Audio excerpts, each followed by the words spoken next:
seja muito bem-vindo. Agora sim a gente vai entrando direto no conteúdo, vamos falar sobre a primeira camada da personalidade. E eu estou aqui agora para contar como a gente combinou. O primeiro vídeo relacionado a uma camada é sempre uma história da mitologia grega. E eu sempre trago essa história no formato das cartas do tarô mitológico. O que é o tarô mitológico? Ele é uma representação por imagens daquela história. Tá? Então, nada mais é do que, não tem esoterismo, não tem ocultismo, não tem nada disso. A gente está falando aqui simplesmente da utilização de imagens que registram uma história. Para quem não sabe, o tarô mitológico ele é uma maneira, enfim, pode ser usado pelas pessoas como quiserem, mas o propósito inicial dele é uma maneira de registrar uma história através de desenhos, através de imagens. Tá? E eu falei já da importância dessas imagens para serem registradas, para a informação ficar registrada na nossa memória. Então você vai conseguir aprender muito melhor quando eu falar de primeira camada no próximo vídeo. Vai ser muito mais fácil porque você já vai conhecer as imagens, beleza?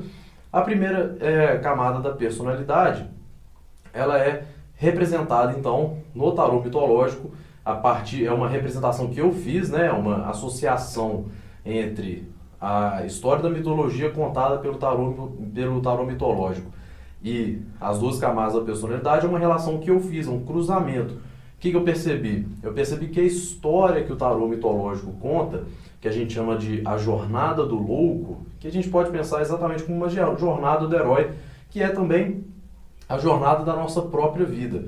A gente pode utilizar isso para compreender melhor as 12 camadas. Então, o louco, que a gente vai ver aqui daqui a pouco, ele vai amadurecendo, crescendo, e é exatamente isso que a gente vai acompanhar.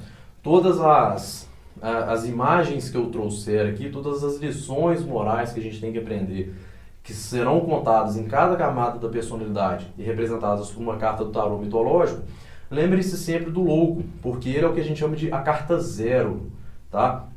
Ele é sobre ele a história, tá? E como ele foi evoluindo, tranquilo? Então, a gente vai passar, as 12 camadas são também ali uma jornada do herói, a gente pode fazer essa associação. E a gente vai começar então com a carta do louco, que é Dionísio. Beleza? O louco é Dionísio, filho de Zeus com uma mortal. Tá? Então, já vou colocar a carta aqui para vocês irem compreendendo o que é importante vocês já captarem. Pensa bem, para uma história completa e complexa, como a história da mitologia grega, ser registrada por imagens, a gente tem que pensar muito na riqueza de imagens que são disponibilizadas. Então, as imagens dos arcanos maiores do tarô mitológico, elas são muito ricas, são arquétipos. Tá? Então, tem uma série de símbolos ali aos quais a gente precisa se atentar. E são esses símbolos que eu vou mostrar para você agora e que estão diretamente relacionados, então, à primeira camada da personalidade. Tá? Vou fazer uma breve introdução para você situar. A primeira camada da personalidade, ela é a do recém-nascido, acabou de nascer.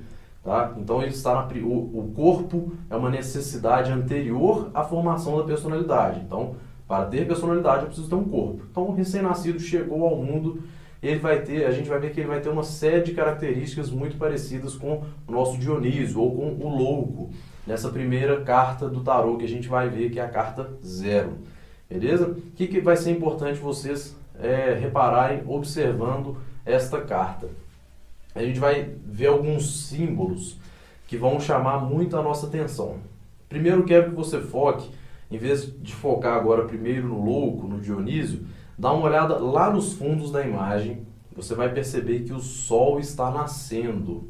Tá? Existe uma simbologia, né, em relação ao Sol, que é o Sol nascendo, ele representa o início, no nosso caso que é o início de uma jornada, é o nascimento. Tá? Quando a gente vê o Sol a pino ali de meio-dia, pode representar a vida adulta, a fase mais madura, beleza? E o Sol se pondo, ele costuma representar o final de uma jornada. Então tenham isso em mente também, que o Sol nascente é o início, o meio e o fim, beleza? Então, reparem que lá no fundo o Sol está nascendo, ou seja, é o início de uma nova jornada. Estamos começando uma nova jornada. Então, o primeiro ponto que vocês podem atentar é o sol nascendo. Beleza? O segundo ponto que a gente vai se atentar, agora já aproximando mais a imagem, vocês vão perceber que o louco está à beira do abismo. Ele está ali na beira do abismo. Outra coisa que a gente pode perceber é que ele está saindo da caverna. Tá? Então reparem isso muito bem. O nascer do sol, a saída da caverna e a beira do abismo. Eu vou começar falando aqui primeiro do abismo. O louco, ele é inexperiente, inocente. Então ele está ali meio estabanado na frente do abismo porque ele não sabe o risco que aquilo representa. Exatamente como assim a gente tem que proteger as crianças, os recém-nascidos, né? É a gente que vai dominar o corpo dele. Porque se ele ainda não domina o próprio corpo, ainda não tem noção dos perigos que estão à sua volta, a gente precisa fazer isso. Tá? Então o abismo representa esse risco iminente ali que a criança vai se encontrar se ela não for vigiada de perto. Já a caverna vai representar, vocês percebem que na imagem ele está saindo da caverna, ele acabou de sair da caverna. Então essa imagem, o símbolo disso é muito claro, né? É dar à luz mesmo. Você está saindo da escuridão ali de dentro da barriga da mãe e chegou ao mundo, acabou de sair, não é? Então, a gente vai perceber também que ele é estabanado. Percebem como o corpo dele está andando de um jeito todo esquisito?